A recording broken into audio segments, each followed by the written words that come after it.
An investigation is underway after a crack in a support pillar of Carowinds' Fury 325 roller coaster was reported by a visitor. The popular amusement park shut down the ride, and questions arise about the cause of the crack and how it went unnoticed during daily inspections. The North Carolina Department of Labor is investigating the incident. The roller coaster was designed and manufactured by Bolliger & Mabillard, a renowned company known for its safe rides. The extent of the damage and repairs needed are currently unknown. A plane crash in North Myrtle Beach, South Carolina, claimed the lives of the pilot and 4 passengers. One victim was initially rescued from the wreckage, but later succumbed to injuries. The identities of the victims have not been disclosed. The crash occurred under unknown circumstances shortly after takeoff from Grand Strand Airport. The pilot's name and presence on the aircraft have not been confirmed by the FAA or NTSB. A man, Ryan Leonard Monego, has been arrested in connection with a house fire in South Carolina that resulted in the deaths of 6 people. The suspect has been charged with 2 counts of murder and a count of attempted murder, with additional charges pending. One 13-year-old survivor is being treated in hospital. The motive for the attack is still unknown, and the investigation is ongoing. The victims' identities will be released after post-mortem examinations. Family members were allowed to address the suspect during a preliminary hearing. The 4th of July can be stressful for dogs, with nearly 1 in 5 lost pets going missing due to fireworks and loud noises. The loud and unpredictable sounds trigger a fear response in dogs. To help them, experts recommend tiring them out before the fireworks, keeping them inside, using distractions like treats and toys, playing calming music, and providing reassurance. Additionally, pet owners should be aware of dangerous foods such as onions, ribs, and corn on the cob, which can be harmful to dogs. Families in Columbus, Ohio, gathered for the annual Red, White, and Boom fireworks show, continuing a cherished summer tradition. Some families arrived early to secure the perfect viewing spot, and as they waited for the fireworks, they enjoyed games and food. Schmidt's Sausage House, a longtime vendor at the event, expressed their love for being part of the celebration. Attendees praised the show as the best in Ohio, creating lasting memories with loved ones. Following a weekend of historic rainfall, the city of Chicago has received approximately 1,500 complaints about flooded basements in just 2 days. The storm brought heavy rainfall, with up to 9 inches reported in some areas.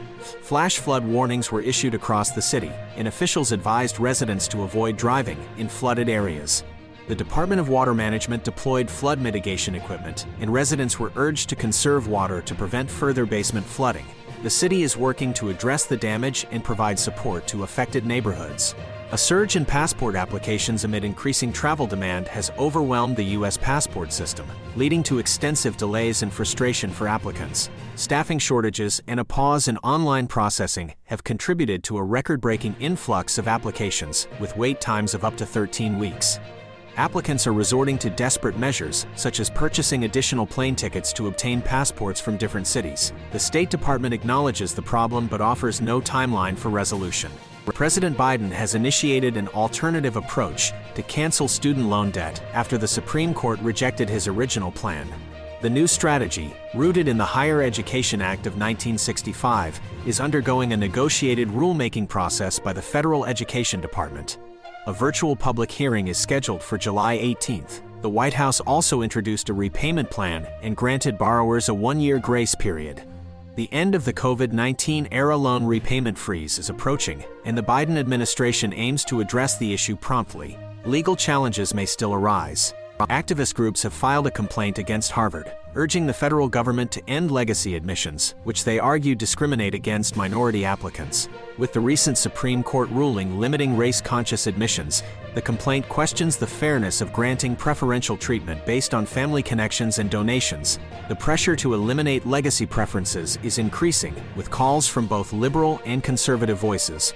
Harvard has not commented on the complaint, but colleges defend the practice, citing community building and financial aid. Public opinion also leans toward discontinuing legacy preferences in college admissions. Multiple suspects are being sought in a tragic mass shooting at a neighborhood block party in Baltimore. 2 people were killed, and 28 others, mostly teenagers, were injured.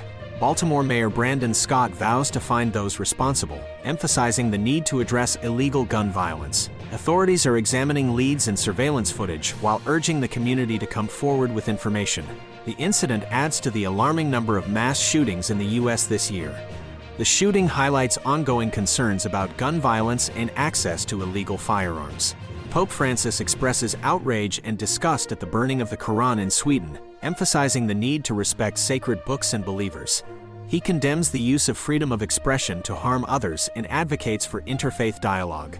The incident drew international condemnation, including from the Organization for Islamic Cooperation. Saudi Arabia summoned Sweden's ambassador, urging respect and rejection of extremism. The Swedish government and Washington also criticized the act, which triggered protests in Baghdad. Sweden's prime minister calls for reflection on national identity.